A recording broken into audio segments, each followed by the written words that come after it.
beliau masuk, kemudian beliau tuh ngeliat gua itu tuh lebar.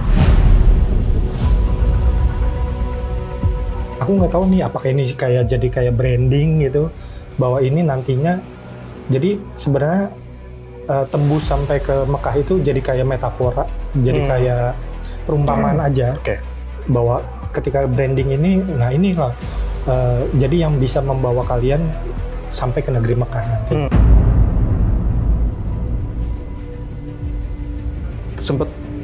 Saya sempat baca banyak orang sekarang pengen naik haji, Betul. pengen ke Mekah, tapi masuk gua itu Bisa nggak?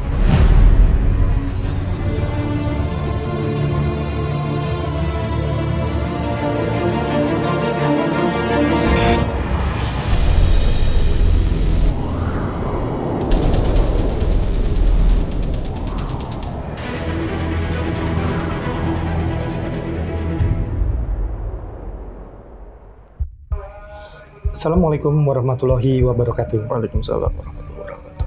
Kembali lagi bersama kami di Time Travel. Rahayu dan salam sejahtera untuk kita semua. Nah, udah tergiang nih ayat-ayat suci pengajian. Bentar lagi udah menjelang Idul Adha ya. Itu sholawatan. Selawatnya, oh iya. Saya kan nggak tahu.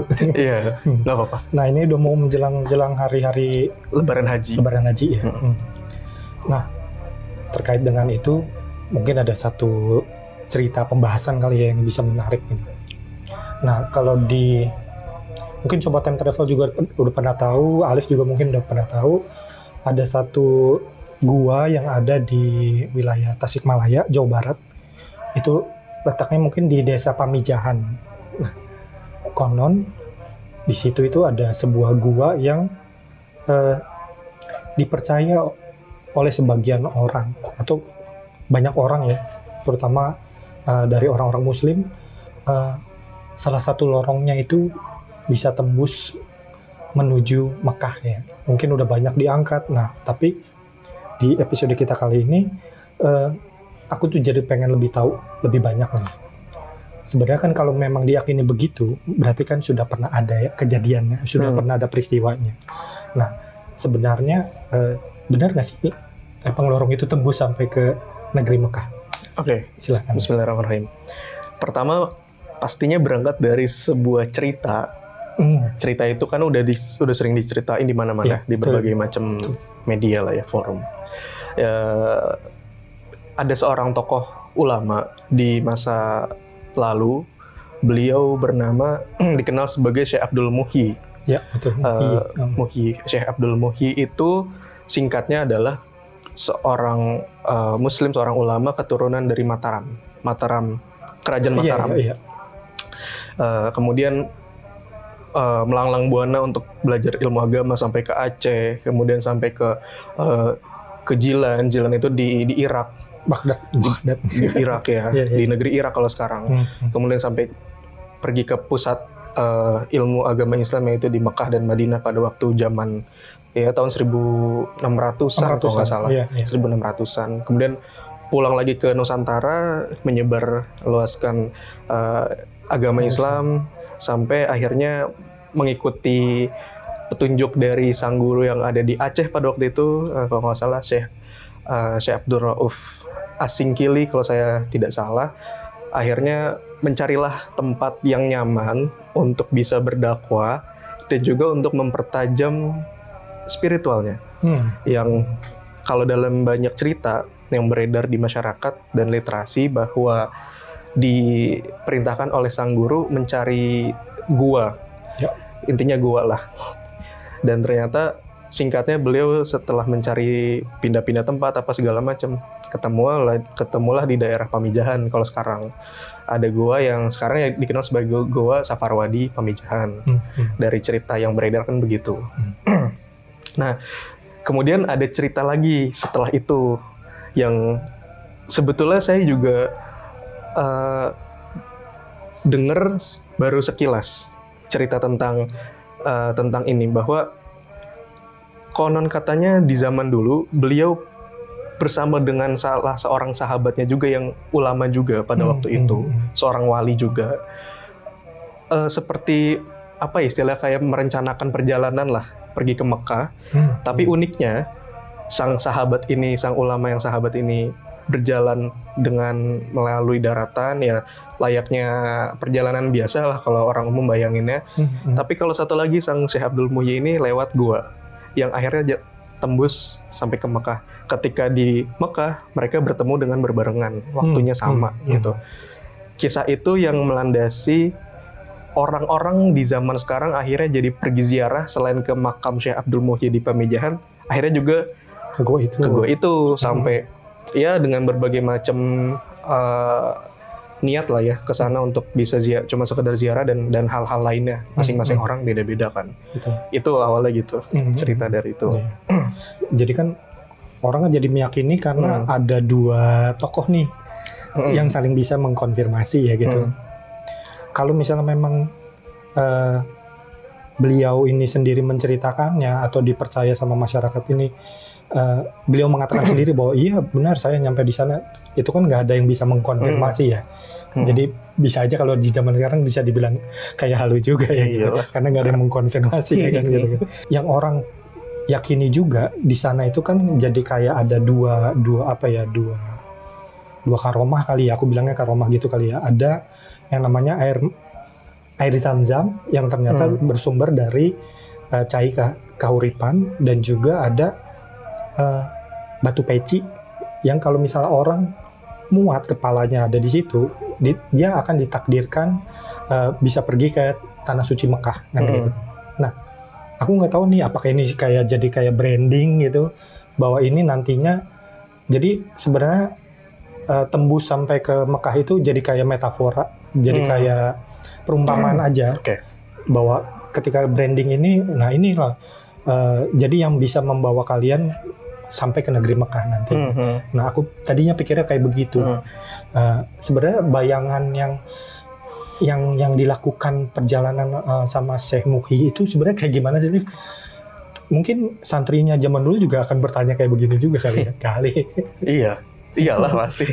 Karena bingung ya. Itu kan sesuatu yang nggak masuk akal sih itu bagi orang biasa. Harus diimani benar gitu kali. Nah, karena saya kan lihat beberapa liputan video di internet, terus baca-baca literasi, terus ngobrol sama Mas Anton juga, akhirnya terbawa Mas. Secara spirit terbawa lah gitu, sampai kepada keadaan di mana dikasih gambaran secara spirit itu di wilayah goa tersebut ada sang tokoh ulama tersebut yang dalam literasi dan sejarah orang mengenal sebagai Syekh Abdul Muhyi tersebut, dengan pakaiannya bukan pakaian ulama kayak zaman sekarang, pakaian Sundaan Mas, yang ya pakai baju kayak baju pangsi tapi lebih sederhana lah, zaman pakai ada udengnya gitu, iketan, ada jenggotnya.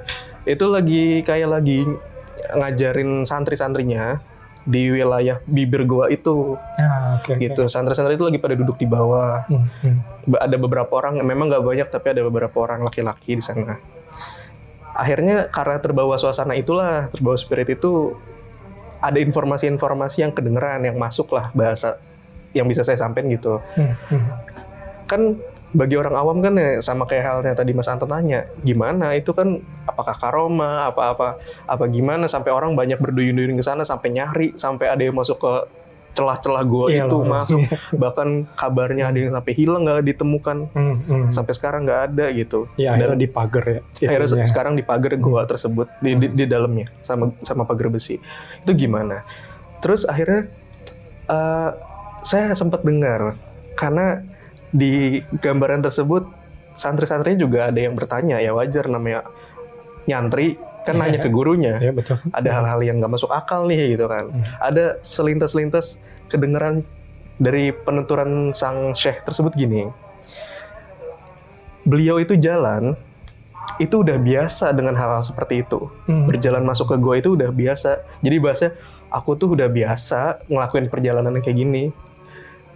Ibaratnya baru kali-kali ini aja lah cerita ke kalian, karena ada penasaran. Saya juga tahu kalian tuh pengen nanya tapi nggak berani. Biasanya sejauh yang saya tahu bahwa hal-hal seperti itu kan privasi Mas. ranah-ranah privasi, ranah-ranah spirit itu kan privasi, jadi nggak banyak disebar luaskan ke orang biasa. Betul. Akhirnya jadi orang segan lah buat nanya dan sebagainya. Bahkan bisa sampai nggak tahu kan. Singkatnya, beliau cerita dari apa yang saya dengar, beliau itu kalau masuk ke dalam gua itu dengan sudah berniat untuk pergi ke suatu tempat, katakanlah pada waktu itu memang beliau ingin pergi ke Mekah. Beliau masuk ke gua itu, menurut penuturan beliau yang saya dengar bahwa beliau berjalan itu sama sekali nggak ngerasa jauh, nggak ngerasa sempit, nggak sampai nunduk-nunduk masuk ke celah-celah gua, nggak sampai sesak nafas, karena kan kalau dalam gua itu oksigennya tipis. Iya, tipis pasti. Banget, apalagi betul, sempit gitu. Saya pernah masuk sempit juga. Ya. Saya pernah ke daerah Pangandaran, saya pernah masuk gua di Cagar Alam di sana. Itu lama-lama nyempit tuh sesak nafas, sampai nunduk-nunduk gitu. Betul. Baru setelah itu ketemu yang ruangan yang lebih gede lagi di ujungnya. Nah, menurut penuturan beliau kepada santri-santrinya yang saya dengar, itu nggak kayak gitu. Beliau masuk, kemudian beliau tuh ngeliat gua itu tuh lebar, gede.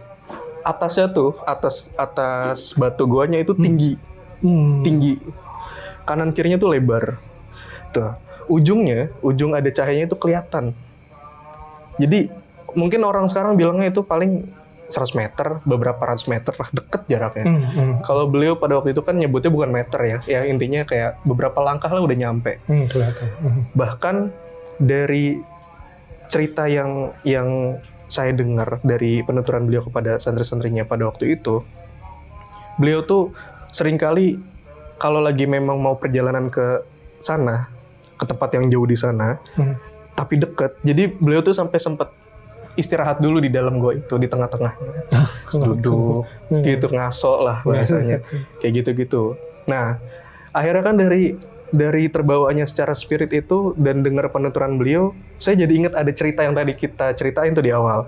Ada dua cerita ini, dua tokoh sang syekh tersebut, Syekh Abdul Muhyi dengan sahabatnya mengadakan ada janjian perjalanan dari tempat tersebut ke Mekah.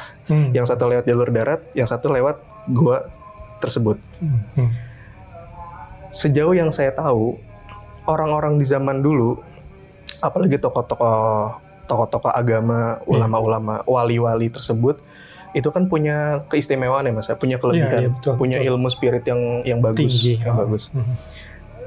Mungkin orang ngebayangin ya, sang sahabat ini itu perjalanan ya lewat darat, terus nyeberangin laut, pakai kapal, itu kan lama. Saya juga mikir gini, kalau ketemunya barengan berarti beliau berdua kan lama perjalanan apa gimana awalnya gitu.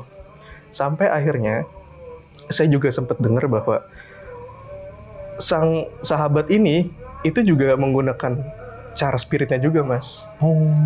Gitu. Okay. Mungkin jalan cepat atau apa saya juga nggak ngerti. Sampai akhirnya sampai di Mekah sana dengan jarak yang sangat jauh kan puluhan ribu kilometer. Ribuan kilometer ya. Ketemu lah. Nah beliau sang Syekh Abdul Muhyi masuk gua. Terus ngelihat di ujung itu udah ada cahaya, ruangannya gede banget guanya. Walaupun bukan yang kayak terowongan juga, tapi ya gua tetap alami ya. Tapi kelihatan di ujung ada cahaya dan deket. Beliau sampai duduk dan dalam cerita ya beliau diceritakan sampai ngerokok dulu lah gitu. Logikanya gini, kalau ngerokok itu kan nggak mungkin sesak ya kalau bahasa di pertama sesak terus emang bisa nyala api apa segala macam, pokoknya nggak enak lah. Beliau tuh bilang enggak gitu dari apa yang saya dengar, karena itu ruangannya gede banget Mas, gede, luas, ibaratnya di situ bisa nampung berapa banyak orang kali gitu, dan ujungnya tuh kelihatan. Sini tanah Sunda, tanah Jawa, sana udah tanah Mekah gitu. Dan dalam tuh rasanya adem gitu, kalau kata beliau, adem, nyaman, enak, pokoknya enak lah.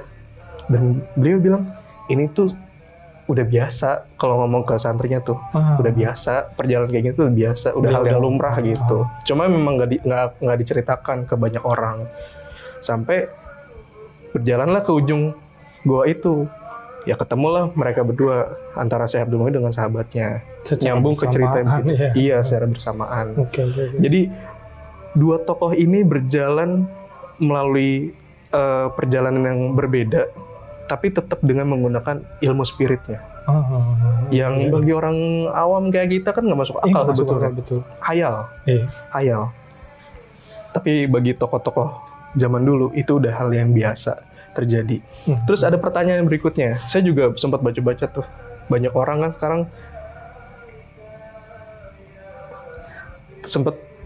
saya sempat baca, banyak orang kan sekarang pengen naik haji, betul, pengen ke Mekah, tapi masuk gua itu. Bisa nggak? Nah, gini, dari apa yang saya dengar ketika beliau menceritakan pengalaman kepada santri-santrinya di zaman dulu itu, gua ini tetap gua yang biasa bagi mata manusia biasa. Kalau orang di zaman sekarang ya mungkin ya nggak bisa lah, ya pasti akan mentok dinding-dinding sempit itu. Ya, sampai akhirnya ada berita hilang orang buat nyari-nyari itu. Beliau cerita pada santrinya yang saya dengar bahwa ya perjalanan itu bukan perjalanan dengan logika, karena hanya orang-orang tertentu yang menguasai ilmunya yang bisa melakukan perjalanan segitu panjang ya sebetulnya, tapi dengan waktu yang sangat singkat gitu. Nah, Alif, kalau dari yang Alif ceritakan tadi, berarti kan ada satu tingkat spiritual tinggi yang dimiliki oleh beliau lah ya gitu, Syekh Abdul Muhyi itu. Nah, menurut Alif, apakah karomahnya beliau dan juga tempatnya itu yang juga banyak berperan gitu? Artinya nggak semua goa kan berarti bisa kayak begitu, atau memang ada kekhususan tersendiri entah tokohnya beliau tersebut sama goanya ini yang memungkinkan semua perjalanan itu jadi ada. Oh, oke. Ngomong-ngomong tentang tempat, tentang lokasi, tadi ada satu pertanyaan yang sebelum saya cerita panjang itu belum sempat dijawab tentang ada batu peci sama yang orang bilang air zam-zam, padahal bagi orang lokal itu bilangnya cai kahuripan atau air kehidupan. Apakah punya filosofi tertentu atau ada maksud yang lain, atau bagian dari itu branding atau apalah segala macam itu.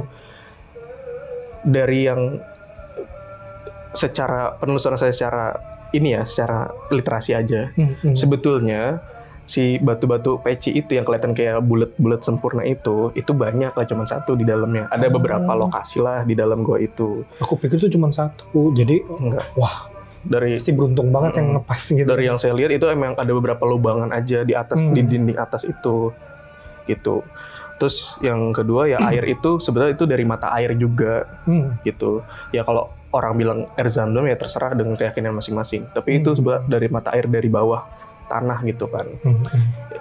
Dengan akhirnya punya persepsi masing-masing masyarakat yang ke situ ya sah-sah aja sih menurut masing-masing orang, boleh-boleh aja. Kemudian tadi yang menjawab pertanyaan yang barusan. Apa tadi ya? Lupa. Apakah karomahnya beliau yang memungkinkan karomah beliau dan juga tempatnya yang punya keistimewaan sehingga memungkinkan perjalanan tembus sampai ke Mekah? Saya sempat dengar dari penuturan beliau kepada santri-santrinya kalau di bumi itu banyak jalur-jalur, Mas. Di bawah, ibaratnya gitu, banyak jalur-jalur di bawah bumi yang menghubungkan antara satu tempat ke tempat-tempat yang lain di seluruh penjuru bumi. Lalu kata beliau, yang bisa akses ya hanya orang-orang yang punya ilmunya. Ibaratnya kayak jadi orang berjalan ke tempat yang jauh di sana dengan melewati suatu lorong, itu jadi kayak masuk ke lorong waktu, jadi kayak masuk ke lubang cacing dengan waktu yang sangat singkat, tapi perjalanan sebetulnya sangat jauh jaraknya. Terus juga jadi kayak fenomena alam juga, ibaratnya kayak buminya tuh mengkerat gitu, kayak deket gitu. Itu yang sejauh yang bisa saya dengar dari penuturan beliau. Jadi apakah tempatnya, apakah orangnya punya karomah apa segala macam, ya mungkin bisa jadi dua-duanya punya hal yang istimewa itu. Tapi kata beliau kalau orang biasa mau coba ya belum tentu bisa gitu. Dari yang saya dengar sih begitu. Intinya gitulah yang bisa saya jawab. Oke. Nah, yang terakhir aja deh. Sebenarnya kan kalau dari banyak orang yang datang ke sana itu, mereka kan banyak memiliki pemaknaan terhadap penamaan-penamaan yang di sana kayak Safarwadi itu kan dibilangnya kan dibilangnya kayak jalan yang berada di antara lembah-lembah kan dibilang itu secara bahasa Arabnya. Terus juga Gunung Mujarot itu bagi orang-orang yang di Sunda mereka bilangnya itu jadi kayak tempat penenangan kata gitu, tempat buat nyirnakeun manah gitu. Cenah gitu ya. Cenah. Terus ada lagi yang bilang juga kayak Pamijahan itu sebenarnya jadi kayak aku nggak tahu deh kepikiran apakah ini ramalan atau bukan gitu, tapi ketika dia dinamakan Pamijahan sebenarnya jadi kayak memiliki pemaknaan kan sebenarnya kan ikan itu kan kalau mau lahiran ya mau menetas menelur gitu itu kan namanya kan dipijah ya bahasanya Pamijahan ya peneluran ya bahasanya gitu. Nah, jadi kayak semua orang itu nanti di masa yang akan datang akan banyak datang dari segala penjuru ke tempat ini untuk menetaskan apa ya, mentaskan jalan spiritualnya mereka kalau mungkin kayak begitu gitu. Nah, itu kan dari segi penamaan aja sudah banyak menggambarkan ya, Pak.